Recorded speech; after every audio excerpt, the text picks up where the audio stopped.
Welcome back to Helping You Love You. Today we have a special on domestic violence relationships. Now I'm going to read from my card because I'm having a bit of a reading problem today. Are you confused about your relationship? Does your partner criticize you, call you names, threaten or your family? Does your partner tell you how you can dress, how you can wear your makeup, who can be your friends with, where you can go and when? If you answered yes to any of these questions, you may be involved in a domestic violence relationship.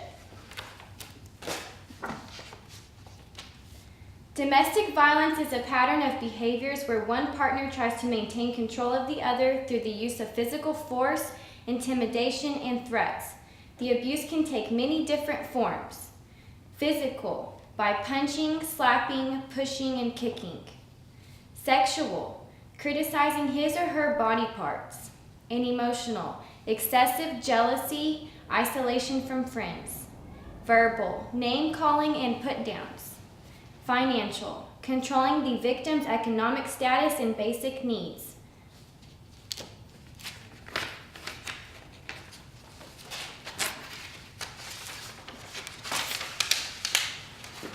Domestic violence is about power and control over another person.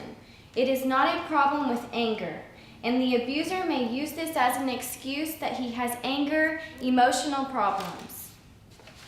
It is a learned behavior.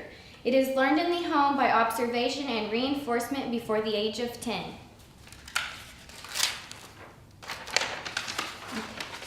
I'm going to bring my chart out and we're going to discuss the cycle of violence. The cycle of violence chart begins in the remorse or honeymoon stage. This usually ends up whenever you become married, you move in together, or the girl becomes pregnant. This period is called the period of great remorse and apology, often promises that are made that will never happen. Tension buildup, tensions that gradually build, fights can occur as you go on into the explosion area, where the tensions reach a certain point, explosions or fight occurs. Once the fight occurs, this begins a very transition into the characteristic of the victims.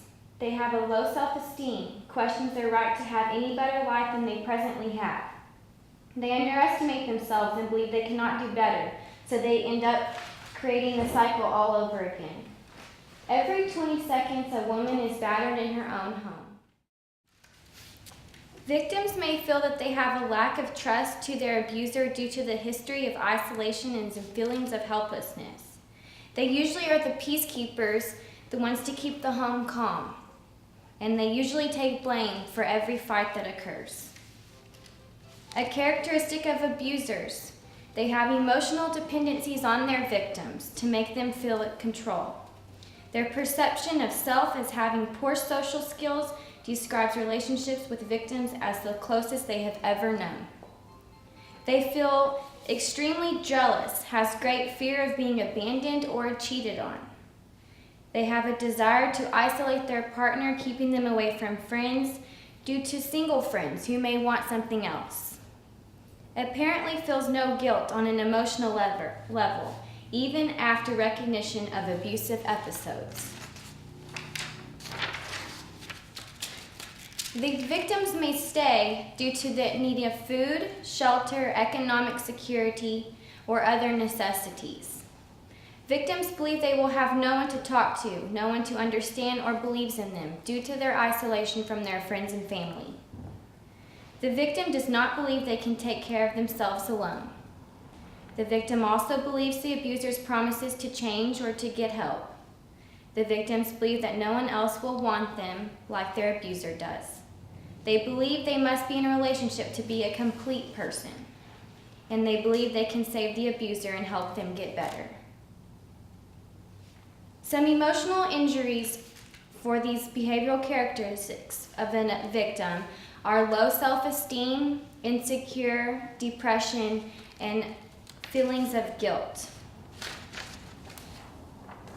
If you believe that you are in a domestic relationship, you need to seek help. I have a number here that can help you find out what to do. You may feel lost and you may not have anyone to talk to because of your abuser.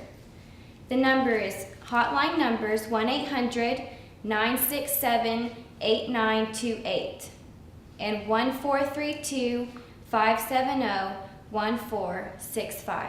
This is the number to Safe Place. We all want your relationships to be safe.